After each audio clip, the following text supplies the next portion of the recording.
Já a análise com o Afonso Moura, é nosso convidado esta noite. Afonso, boa noite e bem-vindo. Boa Obrigado noite por estares connosco. Vamos tentar decifrar algumas daquelas que têm sido as narrativas passadas durante desde o início desta guerra. E eu começava por te perguntar se efetivamente havia essa informação de que o Irão estaria a preparar uma arma nuclear, se tinha essa capacidade, porque esse tem sido apontado como o principal motivo para esta operação. É muito difícil em concreto dizê-lo. Nós temos aqui o recorde histórico que nos pode ajudar. Eu relembro sempre que Benjamin Netanyahu, desde o século passado, não é? Diz que o Irão está sempre assim de atingir a bomba atómica, ou seja, está um bocadinho de a criar. Netanyahu já dizia isto nos anos 90 do século passado e nós vimos que existia uma fatwa, ou seja, tendo em conta a religiosidade e a juridicidade islâmica, aparentemente o Irão vedou essa questão. E de facto é muito interessante, José Pedro, nós constatarmos que em alguma medida o Irão foi demasiado inofensivo e foi demasiado meigo, diria eu.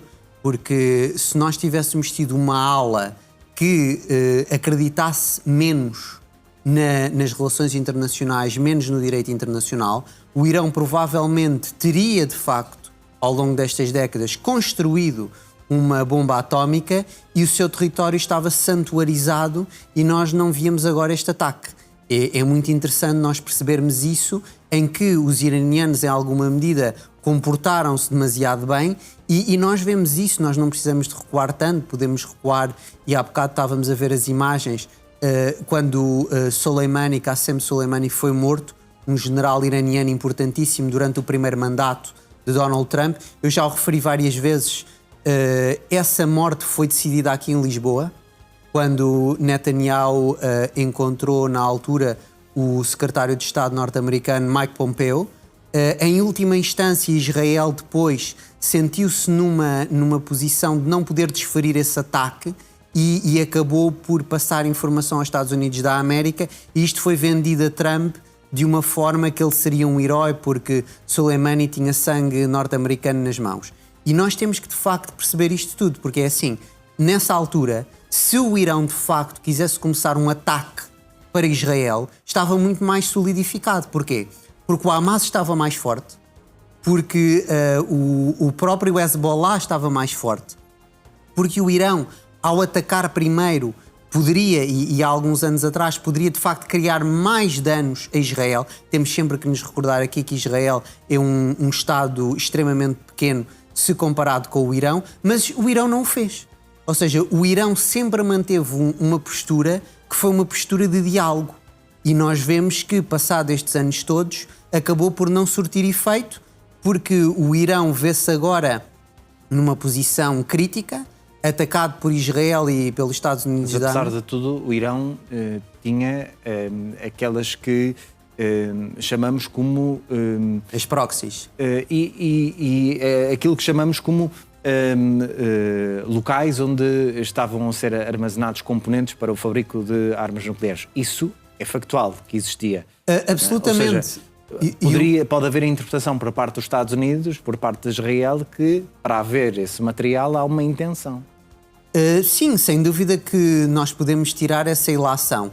A mim o que me perturba nisso é que há sempre a possibilidade também de nós termos aqui uma continuidade de utilizar este material para fins civis. Ou seja, os fins não têm que ser necessariamente bélicos. Nós podemos dar-lhes outra realidade e, por exemplo, a China mencionou isso, quer dizer, o Irão tem direito a usar energia nuclear como bem. E depois repara, José Pedro, há aqui uma grande hipocrisia, porque o Tratado de Não Proliferação, do qual o Irão é membro, Israel não é membro. Israel nunca se dignou a juntar-se ao mesmo. E, em alguma medida, nós sabemos, é um segredo de polichinelo, que Israel é uma potência nuclear que adquiriu armas nucleares e que, nesta lógica da proliferação, nós vemos aqui um grande problema, porque, de facto, o ónus, em alguma medida, está muito mais no lado israelita do que no lado iraniano.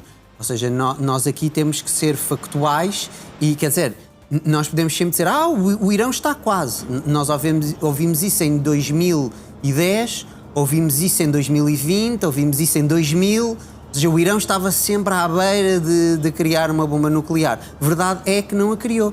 E eu recordo-me sempre de alguns pensadores norte-americanos, da escola realista, que Kenneth Waltz, por exemplo, que disseram não, o Irão tem que ter uma bomba nuclear, porque se o Irão tiver uma bomba nuclear, nós vamos ter uma realidade que é uma realidade no Médio Oriente muito mais equilibrada e que vai impedir este caos que agora nós estamos a ver. Ou seja, ouvíamos também há bocado Kaia Kallas aqui concordar com uma das coisas que ela disse. Nós não sabemos o que é que vai acontecer. Ou seja, neste momento está tudo em aberto e é muito perigoso porque nós temos de facto aqui uma possível escalada ao nível regional. Ou seja, o Irão neste momento tem muito pouco a perder, José Pedro. E por isso mesmo, depois de tantos anos e depois de tanta tentativa de negociação, e repara, esta negociação, e deixa-me trazer aqui um conceito, que é um conceito do direito internacional costumeiro, que é o conceito de perfídia. Ou seja, nós em alguma medida, Israel sempre disse ao que vinha. Israel sempre foi claro, era a destruição do Irão, era a destruição daquilo que nós muitas vezes vemos classificado como as proxies do Irão, que é uma classificação no mínimo problemática, diria eu, porque o Hezbollah, em alguma medida, é gente autóctone, ou seja, do Líbano. E depois as pessoas dizem, mas o Irão ajuda com armas e com financiamento. Tudo bem, mas quer dizer, eu acho que, José Pedro, se o Irão me contactasse a mim e a ti e dissesse para nós fazermos uma espécie de grupo armado e de guerrilha, nós não entraríamos nisso. Afonso, dar só a nota aos nossos telespectadores que nós estamos com imagens em direto de Beirute de um dos lados, mas do outro estamos a acompanhar este que foi um dos últimos ataques registados. Estão novamente a haver ataques nesta altura por parte de Israel a Beirute. Este é um ataque a um prédio residencial. Estamos a ver as imagens captadas desse mesmo ataque, um ataque das forças de defesa de Israel a uma zona dos subúrbios a sul de Beirute, um prédio residencial, agora, como vemos, em chamas. Afonso. O Líbano é um Estado soberano e Israel já nos habituou a isto. Ou seja, Israel, e para usar aqui uma palavra que foi muito usada nos ficheiros Epstein, Israel acha que o direito internacional é para os goim, ou seja, é para os não-judeus. Eles aí é que têm que seguir o direito internacional. E eles, como falam diretamente com Deus, não é?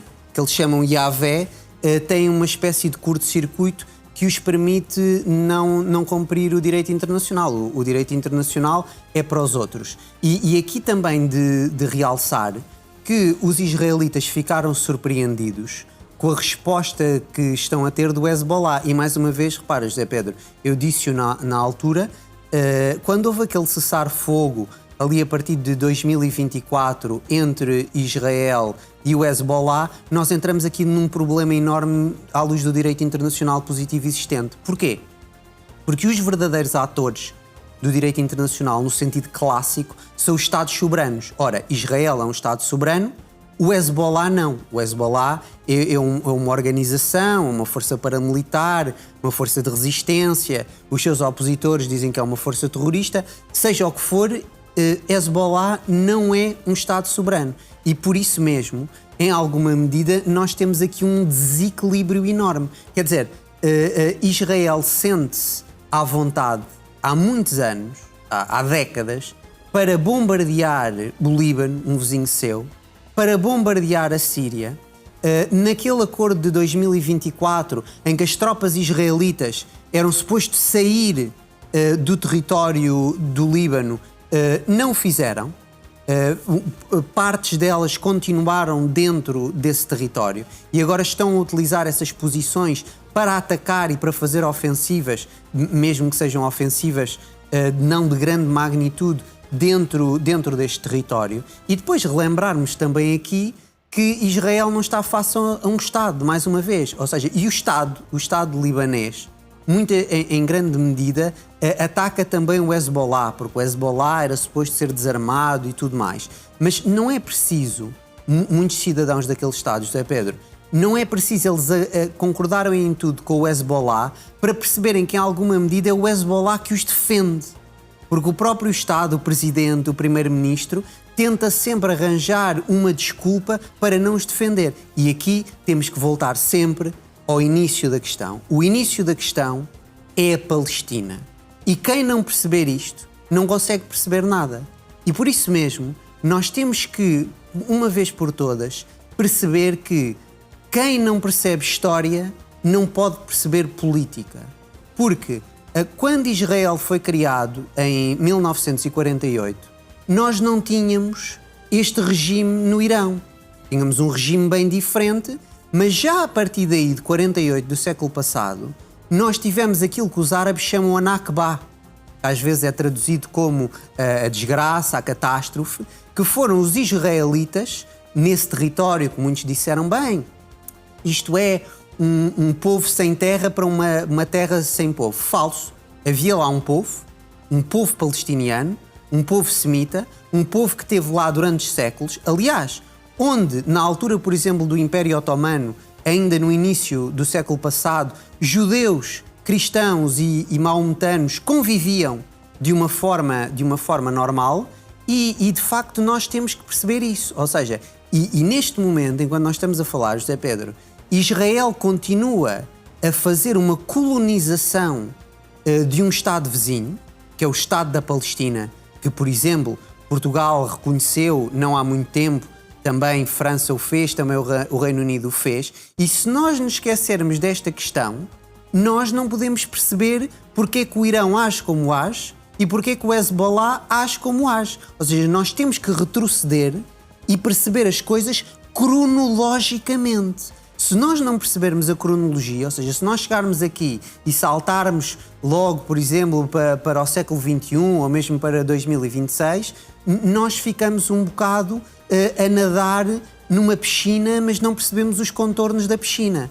Nós temos que perceber que, em alguma medida, nós temos aqui uma flagrante violação do direito internacional e o Líbano, mais uma vez, é vítima daquilo que nós podemos pura e simplesmente chamar um expansionismo israelita. E agora repara, há outra questão que eu acho muito importante, só para concluir esta fase. Onde é que terminam as fronteiras de Israel? Ninguém sabe. Não está escrito na Constituição, Israel não tem uma Constituição, em alguma medida, alguns dizem que a Constituição é a Torá, nós não sabemos bem até onde é que Israel quer ir. Ou seja, não há uma definição geográfica e, por isso mesmo, todos os vizinhos na área, quando não se submetem a Israel, acabam por ser bombardeados através da Força Aérea. Um que está muito bem submetido é a Jordânia. Mas a Jordânia pode pensar que isto não lhe vai tocar, mas mais cedo ou mais tarde, quando Israel tiver tomado o território que quer no Líbano e na Síria, vai-se virar para a Jordânia. E isso é claríssimo.